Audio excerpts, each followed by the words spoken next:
안녕하세요. 수요일 비탐성에 나오신 모든 빛의 성도님들을 환영합니다. 각자 여러 가지 바쁜 일상 속에서도 시간을 구별하여 또 이렇게 함께 모여 하나님의 말씀을 공부할 수 있게 되어서 참 기쁘고 감사한데요. 오늘도 하나님의 말씀을 공부할 때에 말씀 속에서 우리에게 말씀하시는 하나님의 음성을 들을 수 있는 시간이 될 수 있었으면 좋겠습니다. 제가 기도로 오늘 비탐성 시작하도록 하겠습니다. 하나님 감사합니다. 오늘도 말씀을 통하여서 주님의 뜻을 깨닫고 그 말씀에 순종하는 하루가 되기를 기도합니다. 우리에게 허락하신 이 평안한 일상 속에서 하나님의 은혜를 잊어버리는 교만하고 어리석은 우리가 되지 않게 하시고, 하나님께 받은 은혜, 예수 그리스도를 통해 하나님의 자녀가 되는 이 놀라운 은혜를 우리가 기억하며 날마다 주님의 자녀다운 모습으로 변화되는 우리 모두가 될 수 있도록 주님 도와주옵소서. 감사를 드리며 예수님의 이름으로 기도했습니다. 아멘. 네, 오늘은 갈라디아서 3장 26절 말씀을 함께 공부해 보려고 하는데요. 먼저 여러분들이 가지고 계신 노트 왼편에 이 두 구절의 말씀을 함께 필사해 보는 시간을 갖도록 하겠습니다.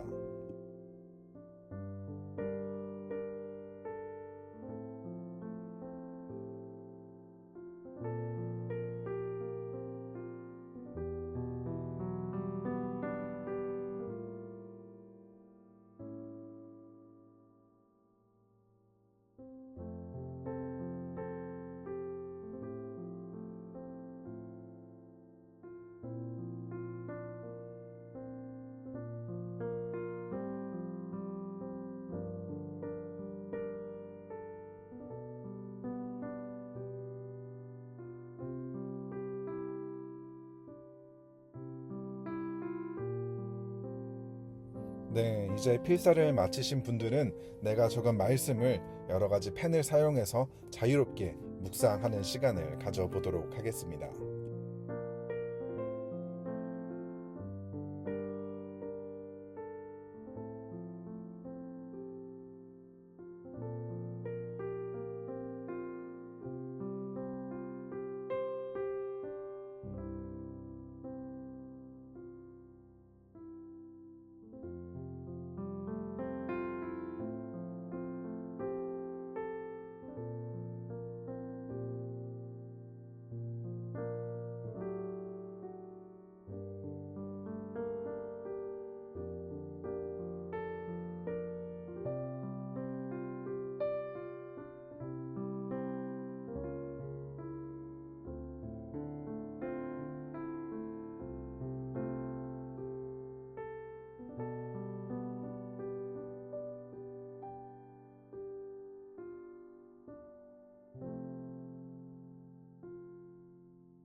네, 개인 묵상이 끝나셨다면 이제 묵상 노트 오른편으로 오셔서 몇 가지 질문을 가지고 좀 생각해보는 시간을 가지려고 하는데요. 첫 번째 질문은 이렇습니다. 하나님의 자녀라는 정체성이 나에게 주는 의미는 무엇인가요? 바울은 갈라디아서 말씀을 통해서 오직 믿음으로 구원을 얻는다는 아주 중요한 교리를 계속해서 가르치고 있는데요. 그런데 사실 갈라디아서에서는 구원이라는 단어가 직접적으로 나오지는 않는데요. 대신에 바울은 우리가 믿음을 통해 의롭게 되고 또 믿음을 통해 복을 받는다라고 이야기를 하고 있죠. 그리고 오늘 본문은 이 믿음을 통해 우리가 어떤 복을 받는지, 그리고 의롭게 됨으로써 우리가 어떤 축복을 누리는지에 대해서 말을 해주는데요. 그것은 바로 하나님의 자녀가 되는 복을 이야기하는 것이죠. 하나님의 자녀가 되는 복, 죄로 인해 끊어졌던 하나님의 관계가 믿음을 통해서 다시 회복되게 되는데, 그런데 이 회복된 관계는 단순히 친한 이웃이나 친한 친구 관계, 이 정도가 아니라 하나님과 우리 사이가 아버지와 자녀의 관계로 회복이 되었다는 거예요. 아버지와 아들, 아버지와 딸이 되는 놀라운 은혜와 축복을 믿음을 통해서 얻게 되었다라고 이야기를 하는데요.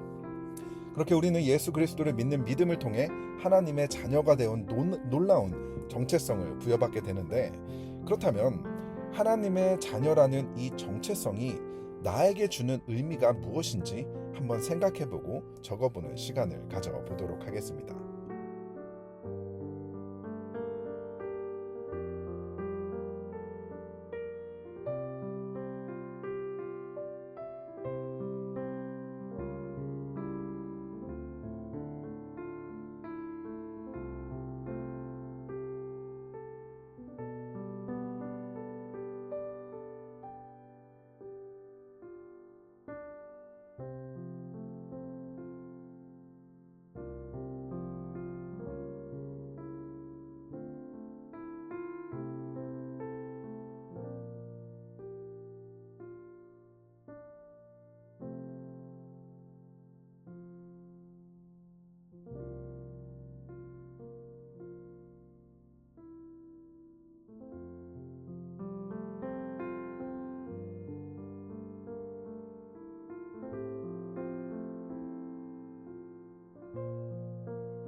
오늘 본문을 통해서 우리는 하나님의 자녀라는 정체성을 부여받게 되는데, 정체성이라는 이 단어의 사전적 의미를 보게 되면 변하지 않는 존재의 본질이라고 합니다.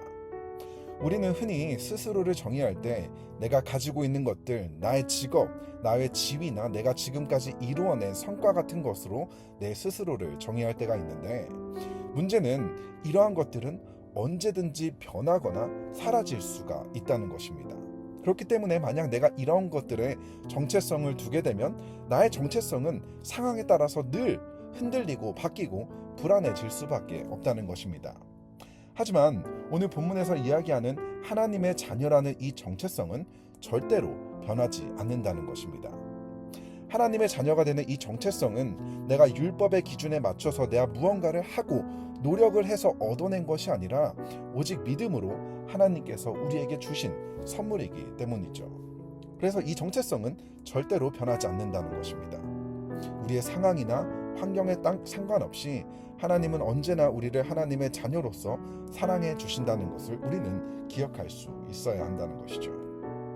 그렇기 때문에 우리가 하나님의 자녀로서 때로는 넘어지고 실패하고 낙심할 때도 있지만, 그럼에도 불구하고 우리는 여전히 하나님의 사랑받는 자녀라는 이 정체성은 변하지 않는 것이며, 이러한 안전한 정체성 속에서 우리는 다시 일어날 힘을 얻게 되고 기쁨과 자유함 속에서 하나님의 자녀다운 삶을 걸어갈 수 있게 된다는 것입니다.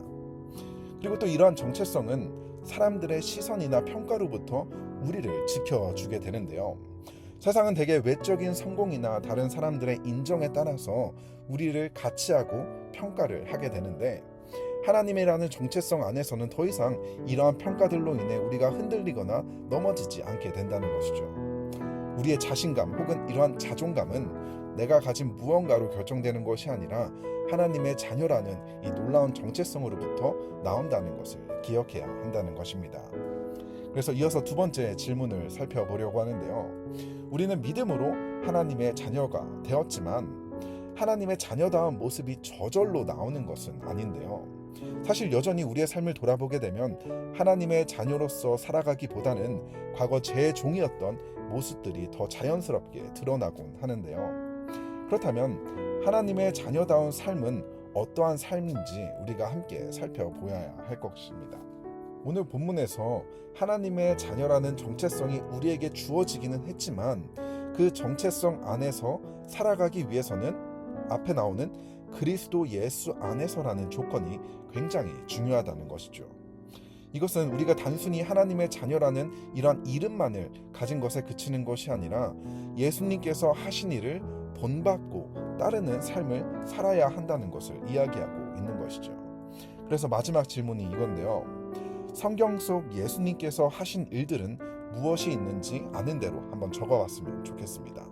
그리고 또 내가 어떻게 나의 현재 일상 속에서 그것을 따라할 수 있는지에 대해서도 한번 구체적으로 적어보는 시간을 가졌으면 좋겠는데요.